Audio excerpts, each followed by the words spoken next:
Hello everyone and welcome back to my channel. Today I am playing Lookouts, and I apologize if you can hear the neighbors' kids are playing outside, so I do apologize if you can hear them playing basketball out there.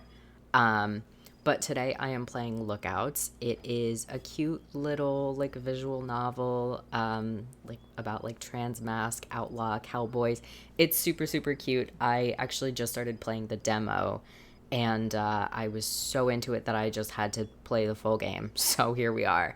So you're sure we can trust this friend of yours info? It'll be a crying shame if you're wrong about this. This guy is someone to ride the river with. He'd never sell me bunk information. That town has struck gold. That's what he's heard. Heard? He just heard about it? What kind of source is that? We can't go off of rumors, you nutcase. But think about it. We'll be living like English kings if we take over a supply like that. What else are we gonna do? The last job was a bust. We got nothing left. Alright. We've had some bad luck and are running low on supplies.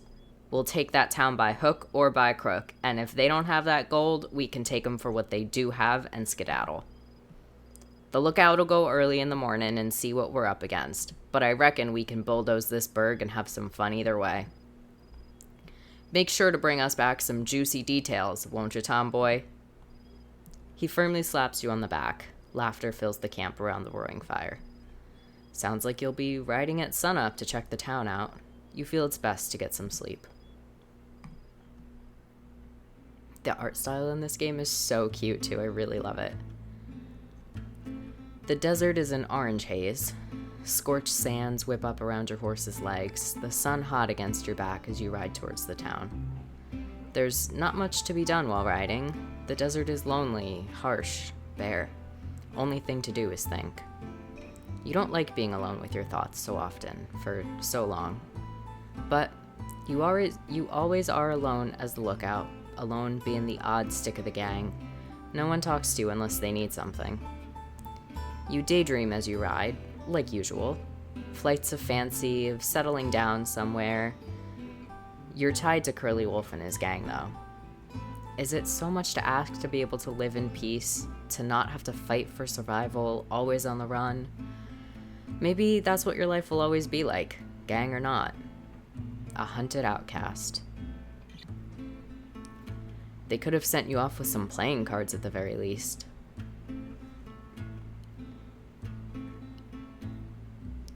You come to an outcropping near a cliff. Tying up your horse, you approach the edge and see the town come into view. A nice frontier town, small but clearly bustling with people. White painted signs on the wooden buildings glint and bloom in the midday sun. You can't see much else from way up here, and turn to go get your binoculars. You open your saddlebag and pull the metal binoculars out, brushing it against your poncho to dust off the lenses. Turning back to walk to the edge, a figure suddenly rounds the corner of the large rock you've decided to set up camp under. Ah! Caw! Out of instinct, your hand snaps up to your holstered gun and pulls it, trained squarely at the head of this new person. The bird, who seemingly came from nowhere, looks at you, clearly just as surprised and out of sorts from your own presence. He shifts backwards, eyeing your hand on your gun. The air feels very still all of a sudden, and given you have the upper hand, you take a moment to look at who you just crossed paths with. He's definitely an outlaw like yourself, a rugged, beak shining in the sun centers a face you admittedly find charming. His face and arms are marked with scars, and a large sawn-off shotgun hangs in his holster. Since he's a bird, you know to be wary, just like he'll know to be wary of a canid? I don't actually know what that is, like yourself. Howdy there. What's your name, partner? Joseph. And what are you doing all the way out here, Joseph? You seem a dreadful long way from where one might think you should be. I could ask you the same question. You stare at him dead in the eye. He's pretty calm for someone having a gun pointed at his head, but you can see some of his feathers quivering. Were you trying to sneak up on me, Joseph? Rob me blind where no one else can see? I bet you thought a fella missing an arm would be easy. No, sir. I had no idea you were here till I walked around this here rock. He pats the redstone beside him as if to make a point. Sir, what in the Sam Hill? You lower your gun, like your shoulder joint just gave out, and let it hang there. In all my years, no stranger has ever called me sir. Well, color me surprised, fella. You'd have to be blind or as full as a tick to not see an upstanding young gentleman. Alright, now you're just licking my boots. The hawk puts his hands to his chest. God is my witness, I ain't lying to you. You holster your gun and snort a small laugh. May he strike you down as penance, then. What are you doing out here, picking flowers? The smile drops from his face. He stops short and swallows, like he can't bear to say the next words. I'm part of the Black Vulture gang. I'm out on lookout here to survey this here burg. That's very forward of you, considering I just had a gun pointed your way. I'm part of the Curly Wolf gang. I'll be damned, you boys have been all over the West. What brings you right here? Much the same as you, I would imagine. Rumors of gold. You'd have it just right. Well, I can imagine what my boss might want me to do, coming across someone who's sticking their beaks in our business. Joseph tenses up, feathers ruffled. He understands full well what you mean. Conflicting interests and all. But he's not here. Would be a real waste of a good bullet to use it on you. Is that an insult, or are you trying to make a mash on me? The small jibe is enough to make you stop talking and search for the binoculars you threw when you pulled your gun. Turning your face away to hide the blood rushing from your cheeks under your dark fur. You dust the binoculars off again and walk over to where Joseph is standing, his eyes keenly trained on the town. Don't need no binoculars then, huh? No, sir. These eyes can see all the faces of those people down there, no problem. Sir. Again. Maybe it's just a habit of his to call people that. Say, why do you keep calling me sir? I ain't your boss. You just that much of a polite suck-up? Costs nothing to be kind on the trail, I've found. What do most call you, then? Ah. You thought this might come up, of course. You're surprised it took this long for him to ask who you are. What you are. Most would say tomboy, I would think. Or other things I wouldn't repeat in such polite company. Mars, hello. My cat is, decided that she needs to be involved. And what would you call yourself? The question takes you by surprise. Something else no one's ever asked you. I'd call myself a man. Huh, is that so? He's gonna think you're a nut now, you just know it. You'd be better getting on your horse right now and riding back than staying another second around this stranger. How funny. I guess we're in the same boat if I'm picking up what you're putting down. Might say that the guys at camp just don't use... Might just say... Oh my god, I can't talk. Might say that the guys at the camp don't use shove the queer to talk about money. You nod at him, unsure whether to laugh or not. Neither of you seem sure what to say now. Instead, you hold the binoculars to the bridge of your nose and investigate the town, looking down into the valley.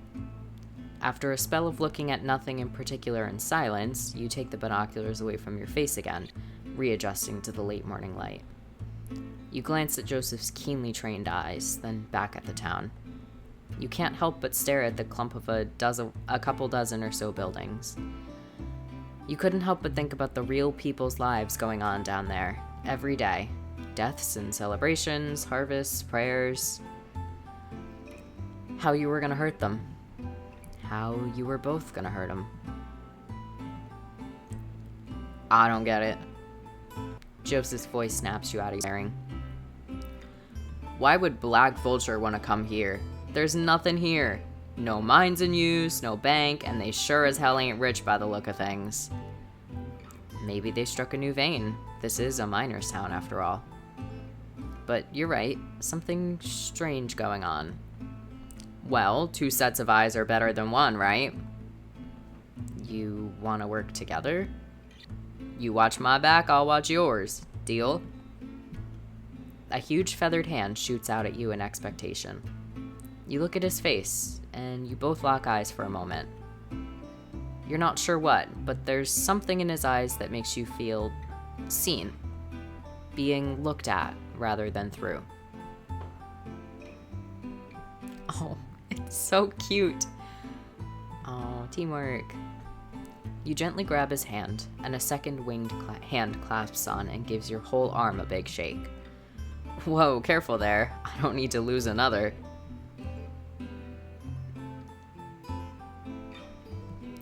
He lets go and puts his hand on his hips, smiling at you. Hey, come on now, let's get on down there. Oh my god, I can't talk. He walks past you and heads toward a winding, rocky pathway down the side of the valley cliff. You take a moment to look at the town again, walking along the cliff edge to catch up with Joseph. Wondering if he could see how red your face had been under your black fur.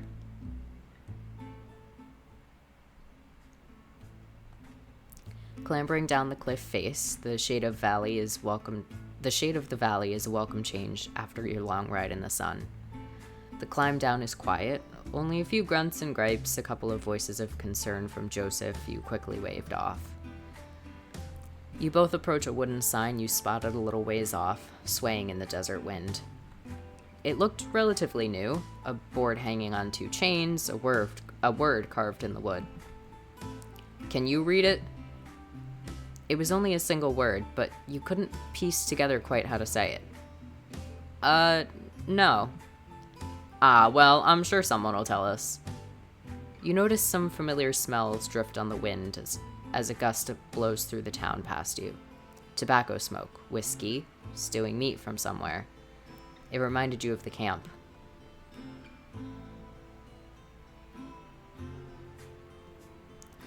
Walking more into the town, you get a better look at the buildings that were just dots up on the cliff.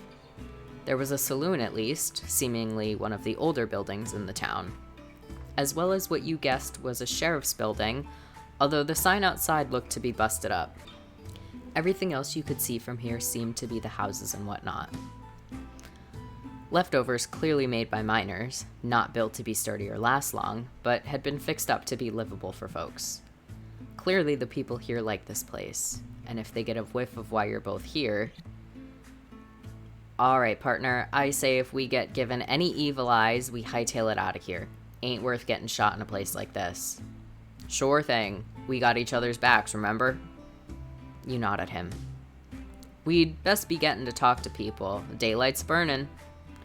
Oh, here comes somebody now. Sure enough, you see a short figure approaching you from the sheriff's office. You hear the pound of a cane on dirt as they limp towards you with vigor in their step. When they get closer and the haze of the desert heat obscures them less, you see a smartly dressed old lizard standing before you both. Cane in one hand and a metal flask in the other. Oh god, I don't know what kind of voice to give this guy. Howdy fellas, I'm Sheriff. Welcome to Clemency. That's a terrible voice. A pleasure to meet you, Sheriff. He gave the lizard an expectant look, waiting for a name. My name is Sheriff. Just Sheriff, that's all you need. And what did you call yourselves? My name's Joseph, and my associate here is... He gestured towards you and turned to look at you, a subtle panic running across his eyes. He just realized that you never gave your name. Oh, I get to put in my name! I'm so sorry, Mars, I need you to move. Okay. Well, it could be Robin, that's kind of cute, but... Oh. I do kind of like Robin, that is kind of cute. I'm gonna keep it as Robin, it's pretty cute. I'm Robin, pleasure to meet you. You said this while looking at Joseph, resisting the urge to wink at him before looking back to Sheriff. So... I already kind of forgot the voice. So, what brings you two to our fine town? We're just riding through. Needed a rest stop. There a problem with that? Joseph nudges you with his elbow a bit. Glancing at his eyes, you can tell he's saying, "Don't be so rude." No, not at all. I'm just the closest thing we have to a welcome committee, and it's always nice to see some new faces all the way out here. How long will you be staying? The saloon has some rooms if you'd like to stay the night. That's an awful kind offer, Sheriff, but we'll be gone before nightfall. At least that's the idea. Maybe we'll like this town so much we stay. Joseph and Sheriff both chuckle, and Sheriff sighs.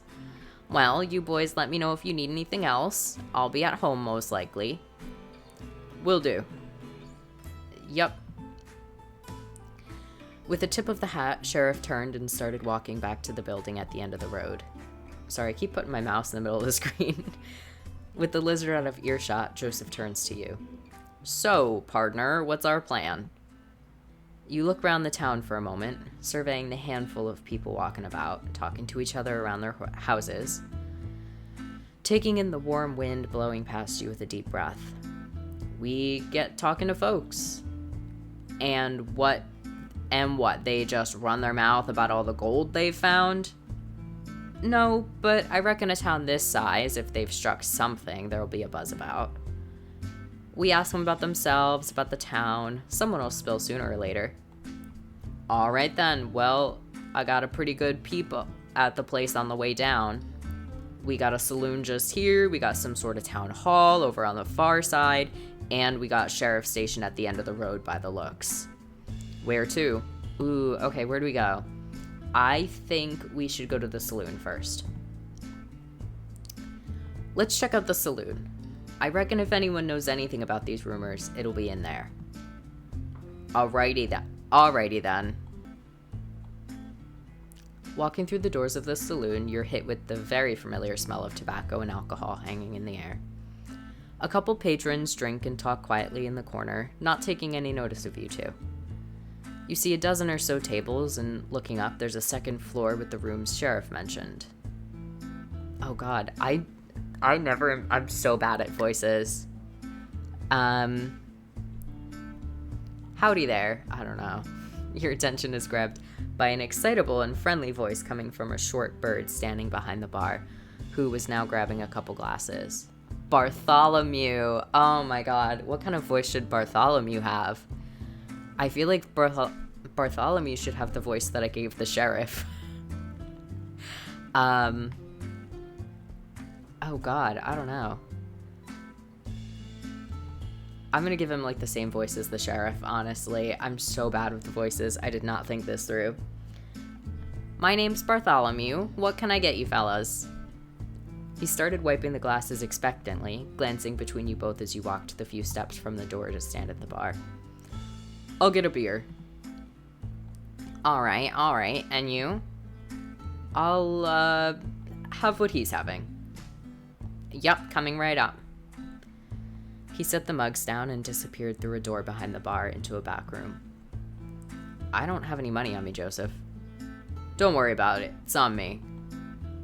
He pats you on the back with a big wing He pat you on the back with a big wing a couple times, but withdrew his hand when he saw you wince a little. Oh, sorry, it was, too hard. No, you're fine. You hadn't winced from pain.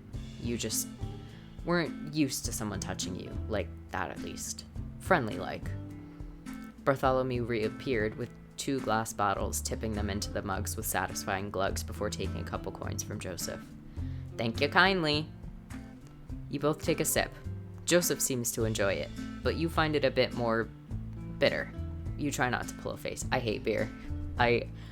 This is so on brand for me. I don't like beer. Not like it? You smile weakly. Not my thing. Noted. He winks at you and you feel your cheeks redden a little. You both keep drinking while the bartender busies himself behind the bar. The saloon is quiet. A piano sits gathering dust in the corner. Seemingly untouched for many moons. Wind whistles through a gap in the saloon doors, carrying the sound of desert insects. Slow day, huh? You look up from your drink and see he's looking up at the bartender, who doesn't seem to have taken any notice. He glances at you both and realizes rather sheepishly he was being talked to. Oh, beg your pardon. Slow day? Nah, this is about the usual. Oh, sorry guys. Gets a lot more lively in the evenings when the sun goes down. Everyone comes here to take a load off. So, you know everyone here pretty well then? I think I've changed Joseph's voice like multiple times. Well, of course. Not exactly a big town. We're a pretty tight-knit lot here. Why is that? This is a mining town, right? These places usually explode with people. Well, I can't say I know much. He looks oddly unsettled by your question. How long have you lived here for? He perks up again from whatever you said that troubled him, the brightness returning to his voice. Oh, well, I'd say somewhere close to 8 years? That's a darn long time. Yeah, I suppose it is. What made you stay? Never mind staying. How'd you ever find this place? I'd never even heard of it till we stumbled past. Bartholomew's cheery smile dropped a little, morphing into something more wistful. Like the face of someone looking at an old, now bittersweet photo. You boys ask a lot of questions, don't ya? You and Joseph look at each other for a moment, expecting the other to say something, but nothing comes out. I don't mind. To give it a fair shake, this town ain't the most exciting. It's nice to talk to some new ears that ain't tired of my squawking already. He gives a little half-hearted chuckle. Well, I found this place because I heard about there being gold. Like a lot of folks, I was fixing to get my fill. You and Joseph both lean in a little at the mention of gold. My fiancé was running away from home, and I was going with him. We thought we'd go out west and make our fortune. Looking back on it, I get why so many called us foolish. I might have been one of them if it were the other way around. But we had our hearts set on it. We followed the road by wagon. It was damn tough. Hellish, even. Thank our lucky stars we made it here to Clemency on a wing and a prayer. That was when we really felt like we were foolish. When we got here talking about gold, we almost got ran out of town. I don't know the details, but there was a lot of trouble here when miners ran this place. No one's been digging for decades now, but word hasn't traveled far enough, it seems, to let us know at the time. At first, Sheriff told us to leave, didn't want no more of our kind causing trouble. But when Sheriff saw how stuck we were, how we had nowhere else to go, how rough the journey had been on us, Sheriff's nothing if not kind. Could see we weren't troublemakers, just wanted a better life somewhere. He shrugged, like there was nothing more to it. Oh, sorry. With the town's help, we gussied up this here saloon into something I could run, and the rest is history. I'm glad y'all found something here. Oh, my bad. Sorry. Yeah, I can say that for sure. Clemency may be small, but it's something real special if you ask me. So there's no gold here. Bartholomew leaned back against the shelves behind him, crossing his arms. Not as far as I know. The mines are around here somewhere, but I've never seen them. This hasn't been a mining town for a long time, and folks here don't think of it as one. You'd do well to keep that in mind. He tapped the side of his beak as if to say, if you catch my drift. Even so, what is that? What voice did I just make? Even so, I would be interested in the history of the town. Afraid that well runs dry here, but there's others who have been here far longer than I have. You can always talk to Sheriff if you haven't yet. Sheriff made this place what it is today. Want to know something? That's the lizard to talk to. Thank you, Bartholomew. No problem. It's my pleasure. Bartholomew stood up from his lean and stretched his back and arms a little. Slinging his cloth over his shoulder, he picked up a small clinking and rattling box before walking through the back room. Daylight's burning. I think we best get going. Agreed. You stood at the bar and waited a moment while Joseph downed his beer. And then yours too. Hope you can hold that. Aw, please. How little you must think of me. Only a couple beers. You should have seen me at the Long Branch in Dodge. Drank the entire gang under the table. You can't help but smile at his cockiness, unsure whether to believe him. You briefly think back on the times the gang had gone to bars. You were always told to stay outside. Don't wander off. A dog on a leash, waiting for master to come back. Staring into lamplit streets and hearing the braying crowds all around you. Drunken strangers enjoying each other's company as much as the liquor. At first, they told you it was dangerous for you to stray too far. Then they started telling you to stay outside after you'd beaten the teeth out of a guy in an alley who you knew had been staring at you. Couldn't have you causing them needless trouble. Off so soon? Bartholomew re-emerged into the bar, looking expectantly. Well, don't be a stranger, strangers. You're welcome to come back later when the bar's more lively. My husband would love to meet you both. Gay. Husband. The casual lilt of his words caught you off guard, and you think you see Joseph stumble a little. Failing to get out any words, he just tips his hat and you both leave the saloon, stepping back into the dust and dry desert heat. Gay. Sorry. Okay, where to next? I feel like we should go to the sheriff's office.